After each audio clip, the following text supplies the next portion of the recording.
Y sin más, damos paso a la siguiente ponencia en la que tenemos el orgullo, ¿no?, de presentar el libro sobre calidad de aire interior en los edificios para el bienestar, las estrategias de una aplicación práctica, y para ello contamos con Juan José Sendra Salas, que es catedrático de la Universidad de la ETS de Arquitectura de la Universidad de Sevilla, ha sido director del Instituto Universitario de Arquitectura y Ciencias de la Construcción y actualmente dirige el grupo de investigación TEP 130. Sus principales líneas de investigación se orientan a la evaluación y diseño arquitectónico vinculado a la acústica y a la eficiencia energética. Ha dirigido numerosos proyectos de investigación de ámbito nacional y autonómico, así como numerosas tesis doctorales, siendo reconocido por ello con el Premio Fama de la Universidad de Sevilla. Así que bienvenido.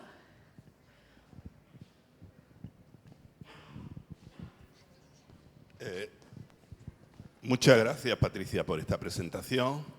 Bueno, quiero aprovechar para dar la bienvenida a todos los asistentes y agradecerles, obviamente, su presencia. Bueno, os voy a presentar un poco el libro brevemente. Voy a hacer una presentación muy breve, vamos un poquito mal de tiempo. Una presentación muy breve del libro que estamos elaborando y que, como ha dicho Jessica esta mañana, queríamos tener para el día de hoy, incluso para facilitároslo, pero no ha sido, por una serie imponderable, ha sido imposible. Pero bueno, queríamos conocer un poco, que conocieseis el libro y su contenido. El libro es el resultado de un proyecto de investigación sobre el que estamos continuamente hablando, que es el proyecto Uncover, que lo que pretende es la evaluación de la capacidad de protección contra la contaminación que tienen los centros de educación infantil en Andalucía, algo que nos está reuniendo aquí hoy en día. Es un proyecto de investigación que está financiado por el Plan Andaluz de Investigación, fundamentalmente a través de proyectos FEDER. Y el libro, más que este proyecto dará lugar a publicaciones científicas, sin duda, pero este proyecto tiene una clara vocación de transferencia social. Y, por supuesto, son los centros educativos, algunos aquí representados, los que entendemos que pueden ser beneficiarios, grandes beneficiarios de este libro. Por un lado, cuando los editores del libro nos planteamos un poco cómo íbamos a hacerlo, teníamos muy claro que tenía que conseguir un ambiente saludable y con capacidad de protección, como he mencionado anteriormente, tenía que hacerse mediante un aporte multidisciplinar. Nosotros somos arquitectos, estamos en una escuela de arquitectura, nos dedicamos al diseño de espacios interiores, incidimos sobre la calidad ambiental, pero hay todo un apartado muy importante de relación con la salud, en fin. Y tenía que haber aportaciones, el libro tenía que tener aportaciones de otros especialistas. Entonces, en este libro hay aportaciones de muy diferentes especialistas, en medicina, en biomedicina, en bioquímica, en medicina en general, en fin, biólogos y, por supuesto, también de arquitectos. En realidad, lo que queremos es implicar, involucrar, pero también informar a todos los que intervienen en el proceso de construcción, gestión, mantenimiento. Y los usuarios es algo que se está incidiendo mucho a lo largo de esta jornada. Queremos que tengan un gran papel protagonista.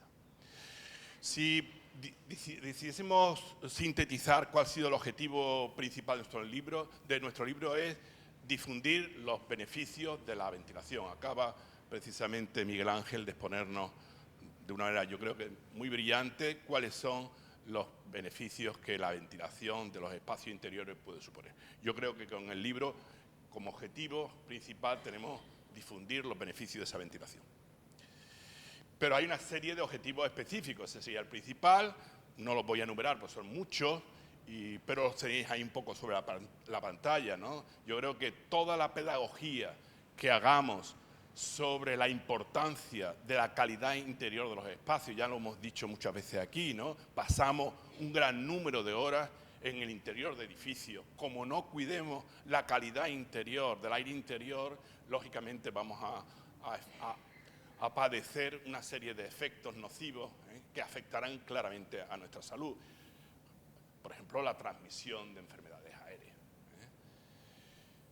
El libro también incide en que hay formas, Miguel Ángel nos ha enseñado ahora mismo la herramienta, ¿no? Pero hay métodos sencillos para controlar esa calidad de interior.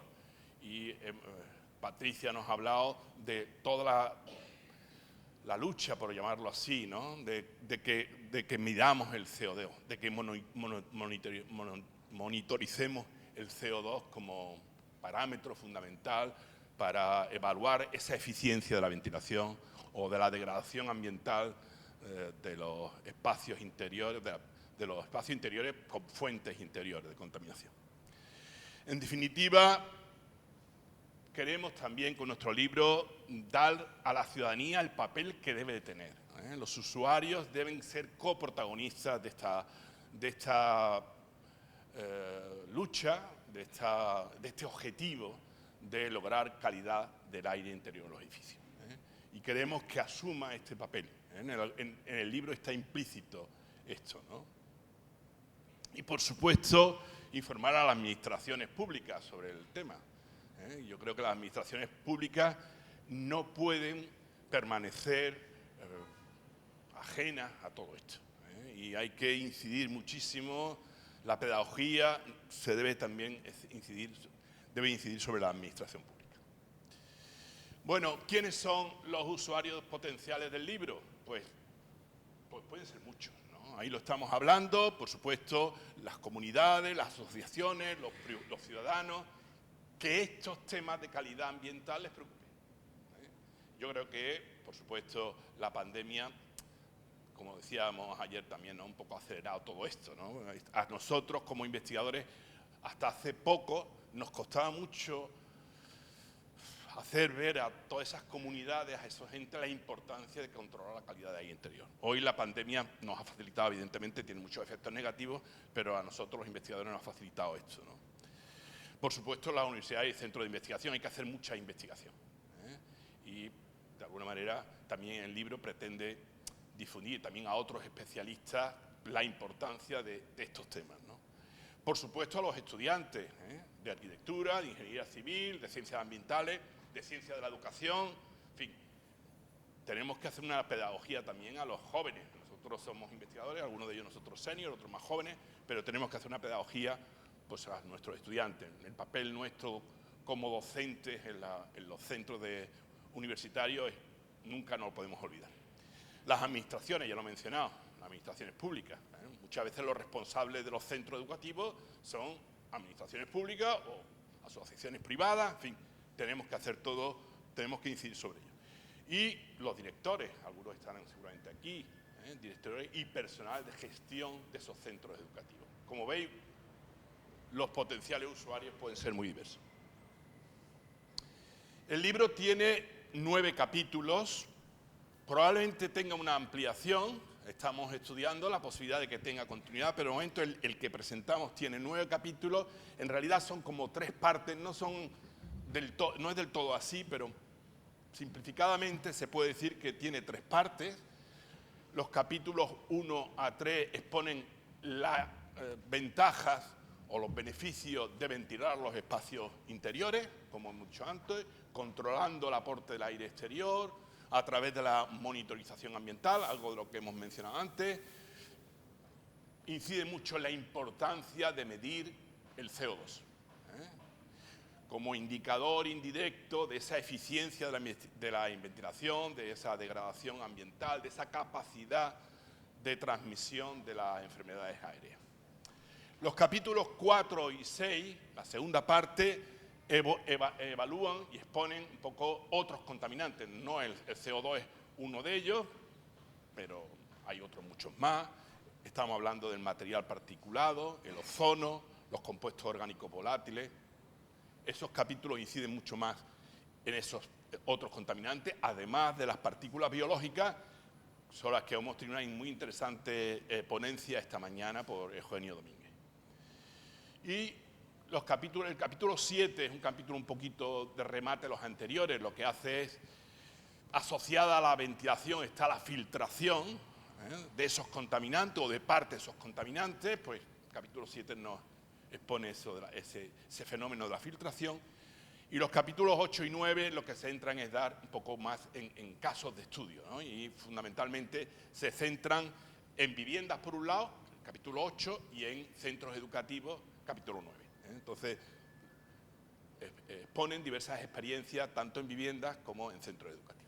Veamos esto un poquito con más detalle, pero ya digo muy brevemente porque vamos un poquito mal de tiempo. Aquí tenéis un poco el primer capítulo, se llama Ventilación y CO2, contaminante e indicador indirecto de la degradación ambiental. Como he dicho antes, siempre hablamos de fuentes de contaminantes interiores. Como hemos dicho antes también, este capítulo incide mucho en la importancia de la ventilación. Vamos a ver esto. Intento no repetir un poco cosas dichas. Miguel Ángel Campano nos ha explicado un poco el modelo de Wells-Riley, el Quanta, y como un modelo estadístico de propagación de este tipo de enfermedades, las enfermedades respiratorias.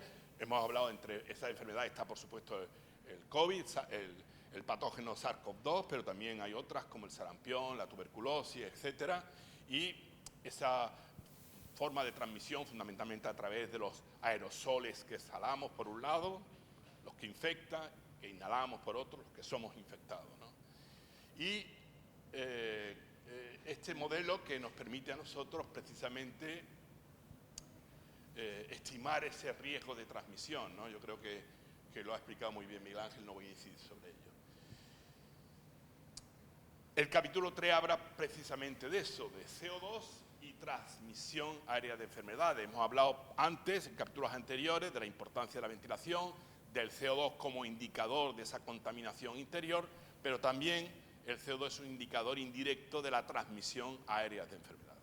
Entonces, bueno, este capítulo insiste mucho en ello y finalmente hace una presentación de la herramienta que ahora Miguel Ángel nos acaba de hacer, del COVID-RISK, por cierto veo una errata ahí, y que nos ayuda precisamente a conocer de una manera, a estimar, una aproximación que puede ser de gran utilidad para esa comunidad de potenciales usuarios que hemos mencionado antes, el riesgo de transmisión de este tipo de enfermedad. Esos 3 primeros capítulos conforman la primera parte y empezamos la segunda parte del libro donde hablamos de otros contaminantes interiores, material particulado y ozono en espacios interiores. Por supuesto, se me ha olvidado comentar que tenéis, voy un poquito rápido, ¿no? Todos los autores al que agradecemos enormemente sus contribuciones en este libro los tenéis en la pantalla, y los centros de referencia. En este caso estamos hablando de 2 investigadores de la Universidad de Castilla-La Mancha. Bueno, como estaba diciendo, este capítulo 4 se detiene en los efectos de dos de los contaminantes importantes, ¿no? Por un lado, el material particulado, dependiendo de que sean partículas finas, partículas gruesas, y el ozono. El ozono en realidad tiene 2 efectos, ¿no? El que está en la estratosfera tiene unos efectos beneficiosos por absorción de los rayos ultravioletas, de las radiaciones ultravioletas, pero el ozono en la troposfera, a nivel de suelo, tiene unos efectos negativos, ¿no? Entonces, bueno, ahí se explica un poquito todo esto, ¿no? Otros de los contaminantes interiores importantísimos son los denominados compuestos orgánicos volátiles. Entonces, este capítulo incide mucho sobre estos compuestos. Y estos compuestos normalmente pueden estar por varios motivos, ¿no? Por un lado, pues por nuestra propia actividad, ¿no? La actividad que los ocupantes desarrollamos en los locales, aquí tenéis limpiar, fumar, cocinar, todo eso produce compuestos orgánicos volátiles. Pero también hay este tipo de compuestos están por la forma que los materiales que utilizamos en la construcción o en la decoración de interiores. Todo esto está expuesto aquí. El formaldehído es uno de los compuestos orgánicos volátiles que producen más contaminación interior. Existen evidencias de que estos compuestos son muy importantes en el denominado síndrome de edificios enfermos. El capítulo 6 su contenido nos lo ha explicado muy bien esta mañana Eugenio Domínguez, ¿no? La importancia de las partículas biológicas en el aire, las tiene mucho en los exteriores, pero como él muy bien ha explicado, también tiene una importancia en los interiores. Entonces, bueno, estamos hablando de alergias, por ejemplo,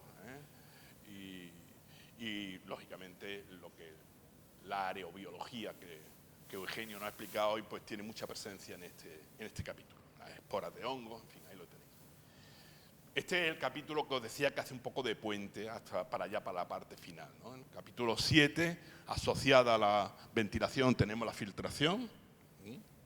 La filtración de estos contaminantes, que por supuesto incluidos los bioaerosoles que hemos mencionado antes, son los que realmente son potencialmente infectivos. Como hemos visto, la ventilación normalmente o debería ser recomendable que filtremos el aire para retener parte de esos contaminantes, y esa eficiencia de la ventilación hay que estudiarla, y la eficiencia de los filtros es un factor determinante para conocer la capacidad de filtración. Y como he dicho antes, el libro se remata con 2 capítulos que inciden en unos edificios en concreto o en unos usos de edificios en concreto. Yo creo que 2 usos importantísimos.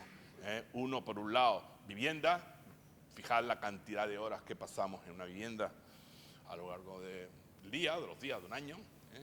Pues la vivienda en realidad, como ahí bien explicamos, pues tenemos generalmente hay 2 problemas de ventilación, 2 formas de ventilación: la ventilación controlada y la ventilación incontrolada a través de las infiltraciones, a través de ventanas o a través de la propia envolvente. Bueno, en este capítulo tiene una repercusión, evidentemente, una mayor o menor ventilación tiene repercusión en el consumo energético. Bueno, en este capítulo se incide en esto, se ve cómo se puede congeniar ambas exigencias, eficiencia energética y calidad de aire interior, y al final ofrece modelos predictivos para predecir, la estanqueidad de aire en vivienda. Modelos que han desarrollado los autores del capítulo. Y el último en centros educativos. Si el octavo se dedicaba, al capítulo octavo en viviendas, el último se centra en espacios docentes, centros educativos. Hay estudios en una muestra muy amplia de centros educativos y concretamente de mediciones de CO2, y este capítulo pues nos muestra ese estudio y además no solo nos muestra el estudio, sino que hace una serie de recomendaciones generales que pueden completar en sentido muy complementario a lo que nos ha explicado antes Miguel Ángel sobre la herramienta COVIDRIX. Y bueno, esto es un poco lo que quería exponeros. También no quiero terminar sin agradecer, creo que debemos los investigadores siempre hacerlo, a quien nos financia. Y en este caso, pues está por un lado el Fondo Europeo de Desarrollo Regional. Como he dicho, este proyecto se financia con fondos FEDER, y la consejería es un proyecto de carácter autonómico, la Consejería de Transformación Económica, Industria y Conocimiento y Universidad de la Junta de Andalucía. Lógicamente es un material de difusión de un proyecto, por tanto cuenta con los fondos que nos produce el proyecto Uncover.